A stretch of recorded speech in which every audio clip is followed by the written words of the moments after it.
안녕하세요. 자, 우리 서로 바라보면서 인사해 볼까요? 올 한 해도 감사했습니다고 3명 이상에게 마음을 담아서 함께 인사하시면 좋겠습니다. 감사했습니다. 올해도 수고하셨습니다. 그 연말이 되어 가면서 저는 또 나이를 먹는구나. 점점 가까워 가는구나. 라는 생각에 시간을 되돌리고 싶다라는 생각을 했던 것 같습니다. 그리고 한 해를 돌아보면서 그때는 내가 이렇게 했으면 참 좋았을 텐데 라는 생각도 했는데요.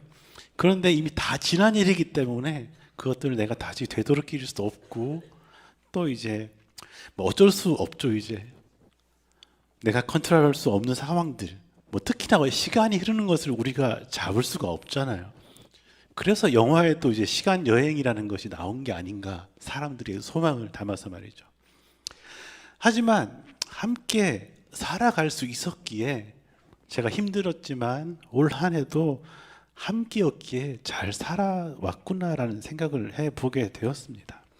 그래서 어떤 노래 가사에서는 삶을 살아간다라고 하지 않고 사라진다라고 표현을 하죠. 내가 혼자 살아갈 수 없을 때 옆에 있는 사람 때문에 내가 사라졌다라고 말이죠. 다사다난했던 한 해를 마무리하면서 새로운 한 해를 맞이하는 또 기대함으로 소망하는 오늘이 되기를 소망해 봅니다. 올 한 해도 다들 수고하셨고 또한 새로운 한 해도 우리가 함께 걸어가기를, 함께 살아가기를, 그리고 어려울 때는 함께 사라지기를 기대해 봅니다. 빌립보서는 기쁨의 서신으로 표현되기도 하는데요. 빌립보서를 읽어 내려가다 보면 바울의 빌립보의 성도를 향한 사랑이 가득한 그 러브레터, 연애 편지와도 같다라는 생각을 해보게 되는데요. 여러분 최근에 손편지 써보신 적 있으신가요? 있어요? 의외네, 꼬맹이들. 저도 연애할 때 손편지를 초반엔 잠깐 쓰다가 나중에는 문자하고, 요즘은 기술이 너무 발달하다 보니까 카톡하고 뭐 전화하고 페이스타임 뭐 영상통화하고 뭐 그렇게 하다 보니까 손편지를 쓸 일이 많이 옛날에 비해서 줄어드는 것 같아요. 그런데 빌립보 교회가 있던 그 당시에 편지를 쓴다라는 것은 우리가 손편지를 뭐 사랑을 쓰다가 틀리면 지우개로, 그러니까 연필로 쓰고 지웠던 것처럼 우리는 쉽게 쓸 수 있었지만 그 당시에 편지를 쓴다라는 것은 아주 정성이 필요했던 작업이었죠.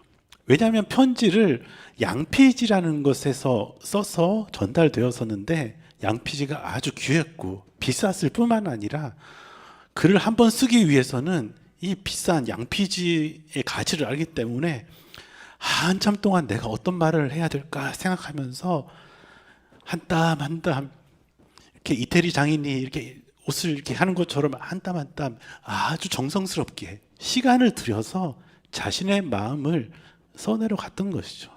바울의 그 내면에 있는 깊이 있는 그 사랑의 마음을 전하기 위해 얼마나 바울은 고심을 했을까요?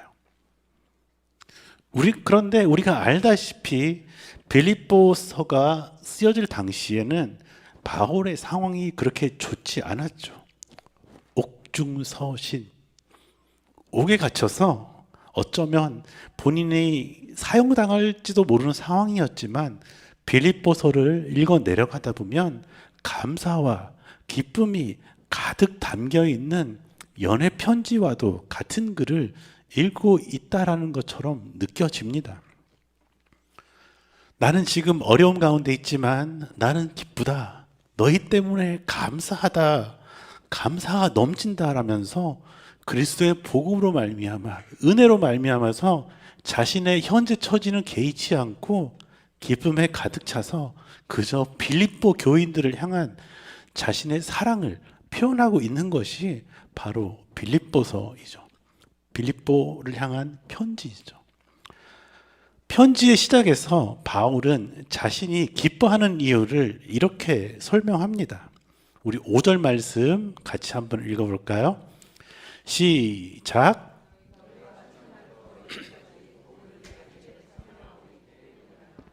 아멘. 바울이 기뻤던 이유는 빌립보의 성도들이 처음에 그리스도의 복음을 받아들인 그때, 처음 은혜를 받은 그때부터 지금까지도 복음을 위한 일에 참여하고 있다라고 표현을 하고 있는데요. 우리도 다들 하나님의, 예수님의 그 복음을 받아들인 때가 있죠. 은혜를 받은 기억이 있죠. 그때는 참 뜨겁습니다. 하지만 시간이 흐름에 따라서 그 열정이 조금은 식어지기도 하죠. 그럼에도 우리는 그 은혜의 기억, 그리스도의 복음에 대한 그 기억 때문에 계속해서 서툴지만 앞으로 나아갈 수 있는 것 같습니다.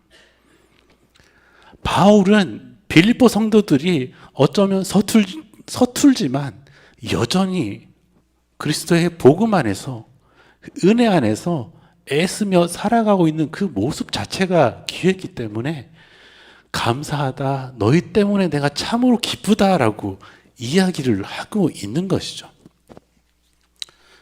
7절에서는 나와 함께 은혜에 참여하고 있다라고도 표현을 하고 있는데요. 그리스도의 복음 안에서, 그리스도의 은혜 안에 여전히 참여하고 있기 때문에 내가 참으로 기쁘다라고 이야기를 하고 있죠. 칭찬을 하고 있는 것이죠. 우리가 잘 아는 코이노니아라는 단어를 참여하다라고 5절과 7절에서 사용을 하고 있는데요. 코이노니아는 교회의 모습을 잘 드러내는 상징적인 단어이죠. 자, 코이노니아는 어떤 의미일까요? 우정. 코이노니아는 어떤 의미일까요? 우정입니다. friendship, 강 코이노니아. 재밌을 줄 알았는데. 코이노니아의 의미는 친교, 우정, 참여, 공동체, 하나됨, 이런 의미로 우리는 잘 알고 있죠. 그리고 공동의라는 의미를 또한 있고요. 동사로 코이노네오라고 쓰일 때는 나누다라는 뜻을 가지고 있는데요. 코이노니아라는 것은 운명을 함께 공유하는 것, 함께하는 공동체의 개인의 운명에 개입하는 것, 그리고 내게 있는 것을 나누는 것. 다시 표현해서 공경에 처하는 이가 있다라면은 내 마음을 나누고 내게 가진 것이 있다라면은 그것 또한 나누는 것을 의미하는데요. 뭐 필요가 없는데도 억지로 나눌 필요는 없겠지만 한 신학자는 물질적 나눔이 없는 코이노니아는 허구라고, 허구에 지나지 않는다라고 표현을 하기도 합니다. 서로 사랑, 서로 나눔이 코이노니아의 핵심이라는 것이죠. 정리를 해보면 코이노니아의 모습은 공동체로, 우리가 교회로 함께 모여서 살아가는 것인데요. 그저 안부만 묻고 함께 잘 지는 것, 우리 친하잖아. 그냥 그것을 넘어서서 서로 사랑하고 서로 나눔을 통해서 서로의 운명에 개입하고 함께 운명 공동체로 살아가는 것을 의미합니다. 우리가 잘 아는 초대교회 모습 알죠? 교회 모습과도 같은 것입니다. 그날 그 초대교회 때의 그 삶의 정황이 오늘 우리의 삶과는 조금 차이가 있지만 코이노니아의 정신을 오늘의 삶으로, 우리 공동체의 모습으로 잘 표현해내는 우리 공동체가 되기를 소망해 봅니다. 우리 오늘 읽은 본문을 다시 한번 살펴보겠습니다. 27절과 28절인데요. 우리 같이 한번 읽어볼까요? 시작. 이는 내가 너희에게 가보나 떠나 있으나 너희가 한 마음으로 서서 한 뜻으로 복음의 신앙을 위하여 협력하는 것과 무슨 일에든지 대적하는 자들 때문에 두려워하지 아니하는 이 일을 듣고자 함이라. 이것이 그들에게는 멸망의 증거요 너희에게는 구원의 증거니 이는 하나님께로부터 난 것이라. 아멘. 제가 빨간색 글씨로 표시해 두었는데요, 제가 느끼기에는 복음에 합당하게 생활하는 것이 바로 구원의 증거라고 느꼈습니다.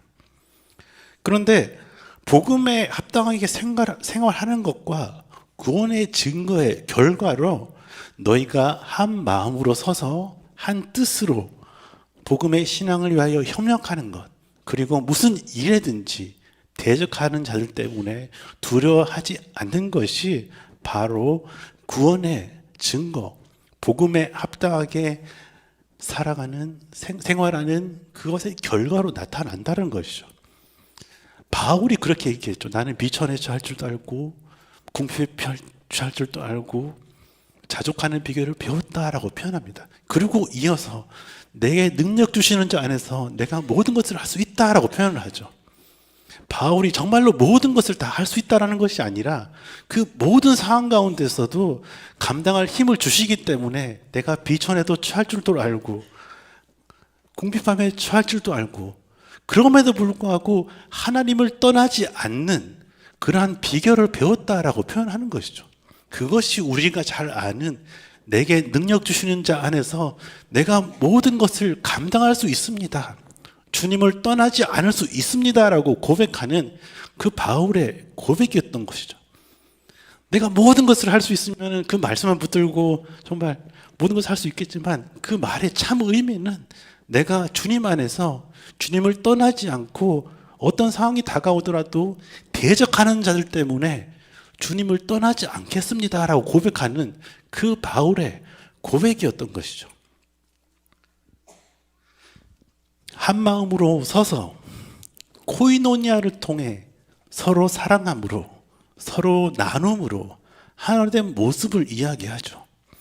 그리고 한 뜻으로 복음의 신앙을 위해 협력하는 모습이 구원의 증거로 나타난다고 합니다.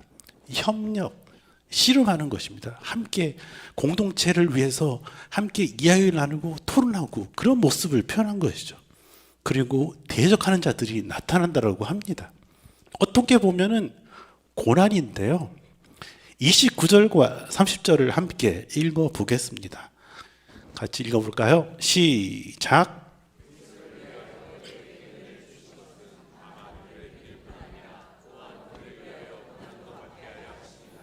너희에게도 그와 같은 싸움이 있으니 너희가 내 안에서 본 바요 이제도 내 안에서 듣는 바니라.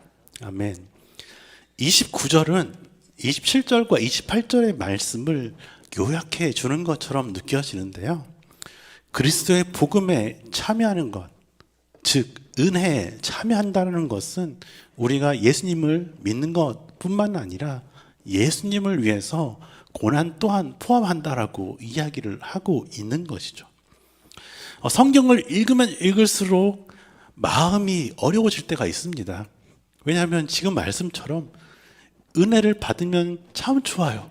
그런데 그리스도의 복음에 참여하는 것, 은혜 가운데 참여한다는 것은 은혜를 받아서 참 좋은데 고난도 포함이 된대요.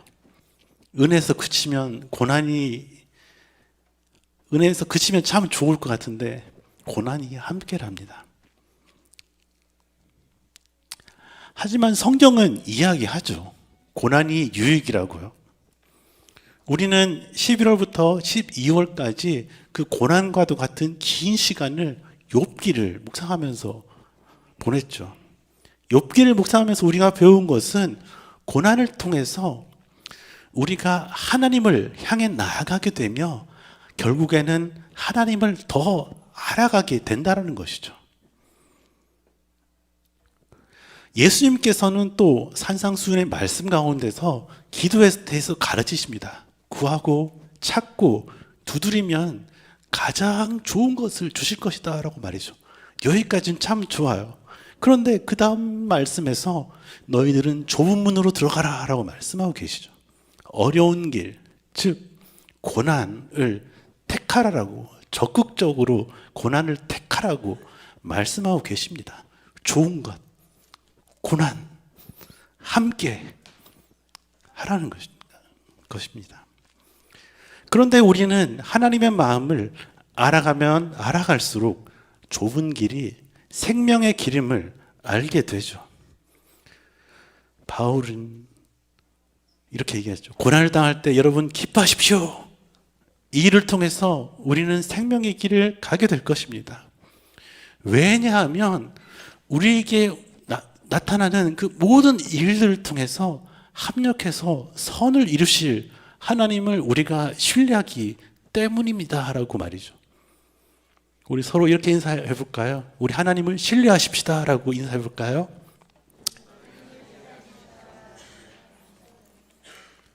고난이 다가오더라도 말이죠. 고난의 길, 좁은 길, 하지만 생명의 길을 함께 가는 저와 여러분이 되었으면 좋겠습니다.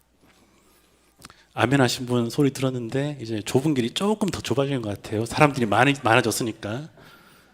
근데 그 좁은 의미가 이게 넓이의 의미가 아닌 건 여러분 잘 아시죠? 다른 것들을 택하지 않겠다라는 결단입니다. 27절 말씀의 앞부분을 함께 읽어보겠습니다. 시작. 오직 너희는 그리스도의 복음에 합당하게 생활하라.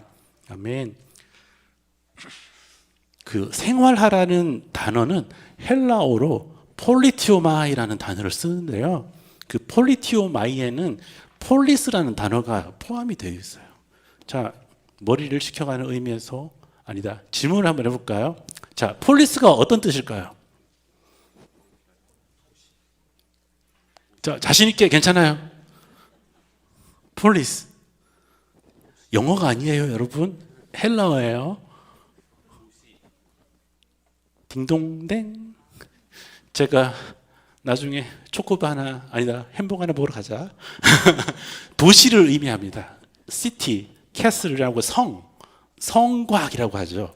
성 안에 사는 사람들의 모임, 도시, 국가, 이것을 의미합니다. 시민들의 삶이 영위되고 있는 그런 장소를 말하는데요. 그래서 폴리티오마이, 생활한다, 살아간다는 것은 폴리스의 일원, 그 시민권을 가지고 살아간다라는 것을 의미합니다.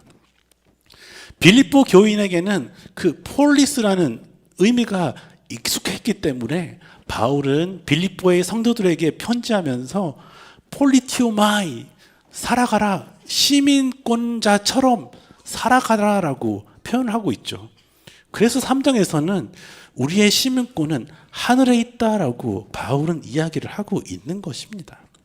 그 당시 사람들이 잘 알아들을 수 있는 단어로 복음에 합당하게 살아가는 것, 복음에 합당한 시민권을 가지고 살아가는 것을 이야기하고 있는 것이죠.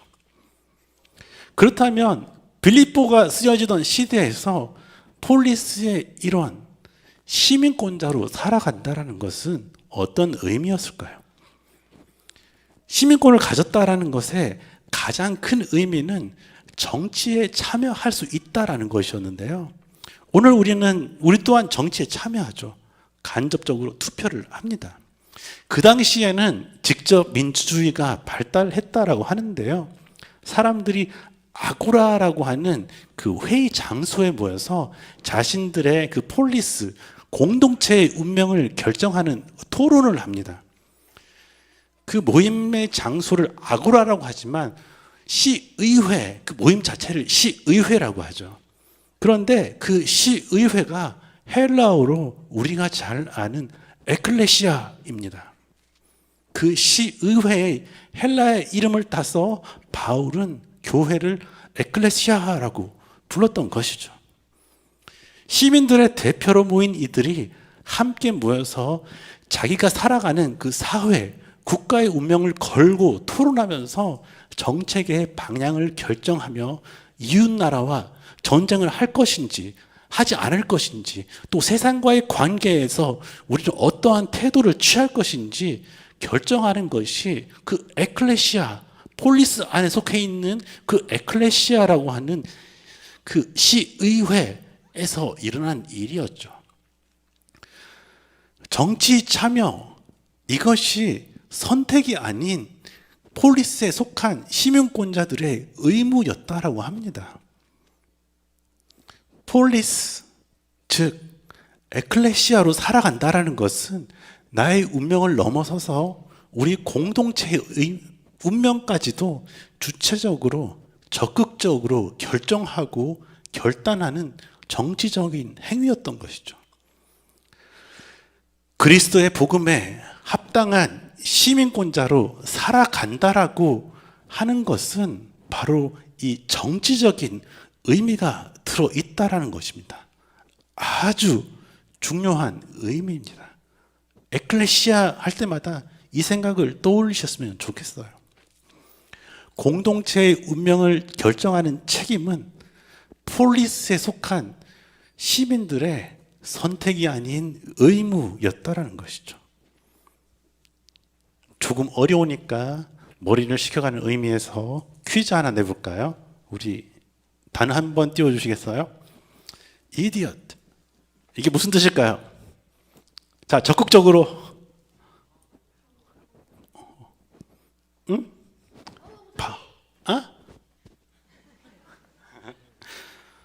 자, 바보란 뜻이죠. 어리석다라고 할 때 어리석은 사람. 그런데 이디엇의 뿌리는 헬라어로 이디오테스라고 합니다.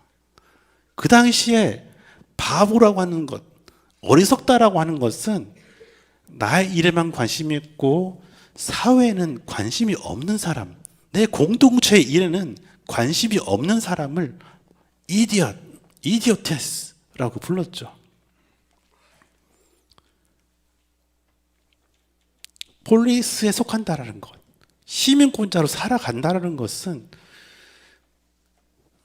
끊임없이 공동체를 향한 그 책임감을 가지고 그 의무감을 가지고 살아간다라는 것인데, 그렇게 살아가지 못하는 사람들을 가지고 이디오테스, 이디엇, 바보라고 불렀던 것이죠. 자신만 아는 사람을 바보, 어리석은 자라고 그들은 이야기를 했습니다. 그래서 바울은 27장에서 다시 한번 이야기하죠. 너희가 한 마음으로 서서 한 뜻으로 복음의 신앙을 위하여 협력하는 것. 협력을 하기 위해서는 만나야 되잖아요. 만나가지고 적극적으로 이야기를 해야 되잖아요. 공동체의 운명, 코이노니아가 공동체인데 그 공동체의 운명을 결정하기 위해서는 만나야 되잖아요. 협력한다라는 것 또한 씨름한다라는 의미를 가지고 있는데요. 그 코이노니아의 일원들이 공동체의 운명을 결정하기 위해서 에클레시아에 모여가지고 능동적으로 적극적으로 동참을 하면서 함께 모여서 공동체의 운명에 대해서 토론하고 결론을 도출하기 위해서 씨름하는 그 행위들을 협력한다라고 바울은 표현을 하고 있습니다. 그래서 그리스도의 복음에 합당한 시민권자로 살아간다라는 것, 살아진다라는 것은 우리가 하나님 나라의 백성으로 하나님의 다스림 속에 적극적으로 뛰어가서 나의 권리를 내려놓고 그리스도의 마음을 품으라라고 말한 그 바울의 말처럼 예수님이 그렇게 사셨던 것처럼 책임감을 가진 존재로 살아간다라는 것을 의미하죠. 구경꾼이 아니고 이방인이 아니고 이디오테스가 아니고 시민권자로 말이죠. 그 당시의 지배 세력은 로마 제국이었습니다. 세상이라고 표현을 해도 되겠죠. 구별된 세상. 로마 제국이라고 하는 세상은 힘의 논리에 의해 살아가는 세상이었는데요. 세상의 방식은 바로 힘이 정이었습니다. 힘 있는 사람이 힘없는 사람을 지배하는 것이 당연하게 여겨지는 그 세상 말입니다. 하지만 하나님 나라는 완전히 다른 방식이죠. 사랑의 논리로, 사랑의 원리로 살아가는 나라임을 예수님께서는 보여주셨습니다. 다시 표현해서 코이노니아로 하나 된 공동체가 에클레시아의 그 역할을 감당하면서 함께 모여 씨름하고 협력하여서 공동체의 운명을 결정한다라는 것은 힘의 논리에 따라서 뭐 줄을 서거나 정치적으로 난 이 의견이 좋아, 나는 저 의견이 좋아 하면서 좌와 우를 나누어서 싸우는 것이 아니고, 또한 로마 제국이라는 그 힘에 대적하여서 정치적인 반역을 도모하라는 뜻이 아니라 철저하게 사랑의 원리로 살아가라는 의미입니다. 하나님 나라의 책임 있는 시민권자로서 함께 토론하며 협력해서 나의 권리를 내려놓고 사랑을 선택하기로 결단하는 것, 그것이 바로 그리스도의 복음에 합당한 시민권자의 삶인 것이죠. 코이노니아, 하나 되는 것이죠. 에클레시아, 책임감 있는 성도로서 함께 협력하는 것.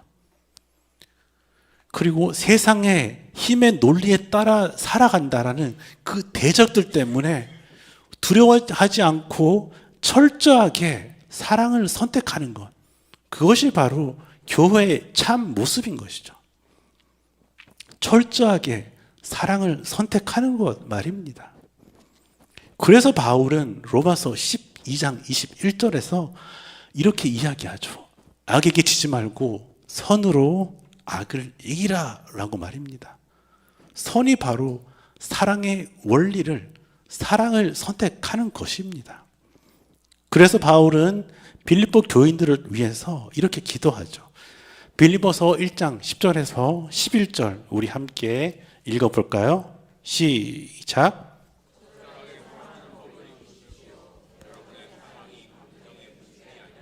진실하고 지각 있는 사랑이 되려면 지혜로워야 하고 자신의 감정을 살필 줄 알아야 합니다.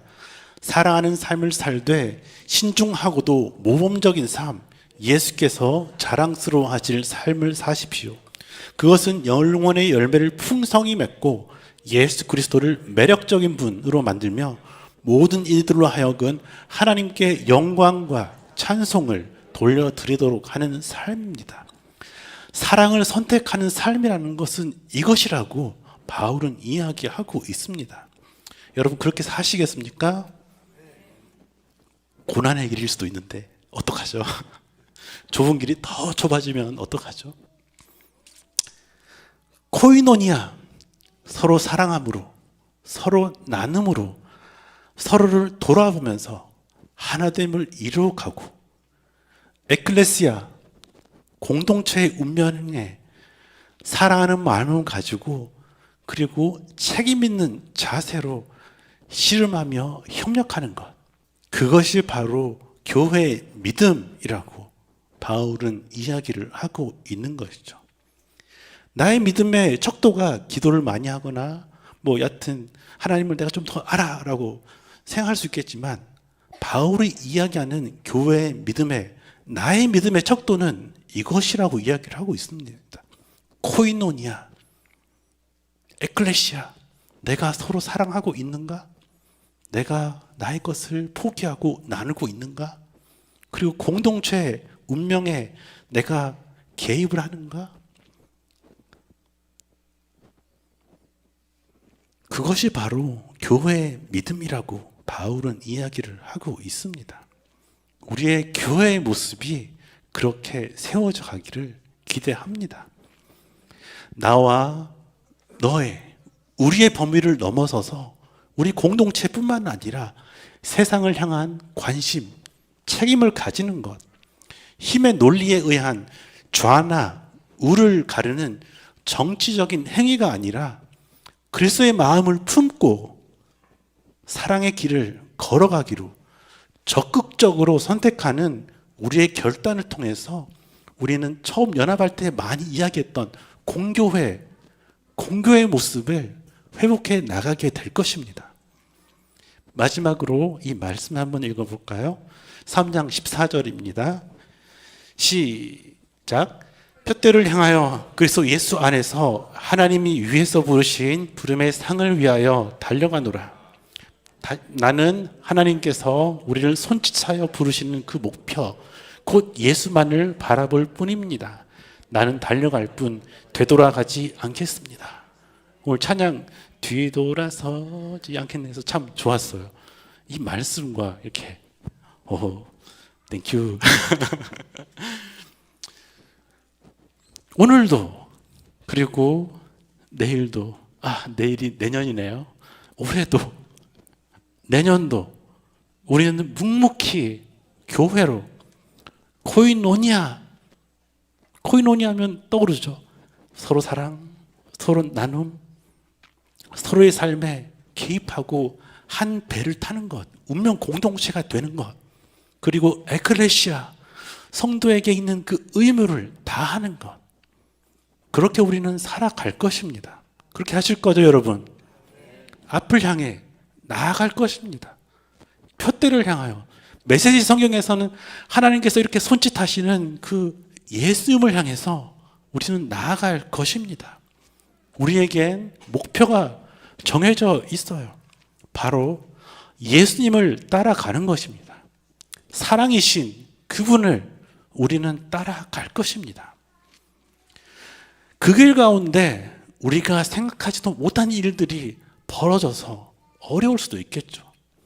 그럼에도 우리는 함께이기에 내가 살아갈 수 없을 때 함께이기 때문에 코이노니아이기 때문에 사라질 것이고요.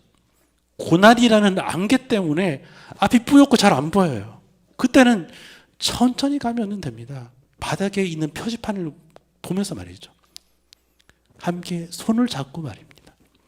좁은 길이지만 어쩌면 위험해 보일 수도 있지만 우리는 생명의 길을 함께 걸어갈 것입니다. 좌로나 우로나 치우치지 말라고 하신 그 말씀을 따라서 우리는 이미 예수 그리스도의 복음을 경험했기에 그 은혜를 경험했기 때문에 은혜를 향해서 다른 곳에 방향을 틀지만 않는다라면 더디 가더라도 우리는 예수님께 조금 더 가까이 다 있게 될 것입니다. 함께 걸어가면서 서로를 돌아보고 서로 사랑하고 서로에게 있는 것을 나누고 책임감 있게 공동체를 위해서 세상을 향해서 협력하며 씨름하면서 사랑의 방식을 적극적으로 선택하는 것. 그것이 바로 우리 공동체의 모습이 되어야 할 것입니다. 푯대를 향해서, 사랑을 향해서 하나님이 손짓하시는, 하나님을 가르치시는 그 예수님을 향해서 예수님을 따라 우리는 걸어갈 것입니다. 우리 함께 서로 인사해 볼까요? 우리 함께 예수님을 따라가십시다 라고 인사해 볼까요? 기도하겠습니다. 하나님 감사합니다. 하나님 저희들을 공동체로 교회로 부르심을 감사드립니다. 우리가 서로를 돌아보며 서로 사랑하며 서로 나누며 공동체에 대한 그런 책임을 가진 하나님 나의 시민권자로 살아가게 하여 주시옵소서. 날마다 혼자 살아가다가 힘들 수 있겠지만 옆을 돌아보면 함께 있는 공동체 일원으로 인해 삶이 사라지게 하시고 좌로나 우로나 치우치지 않고 우리의 목표가 되시는 예수님을 바라보며 함께 걸어가는 우리 공동체 되게 하여 주시옵소서. 예수님 이름으로 기도합니다. 아멘.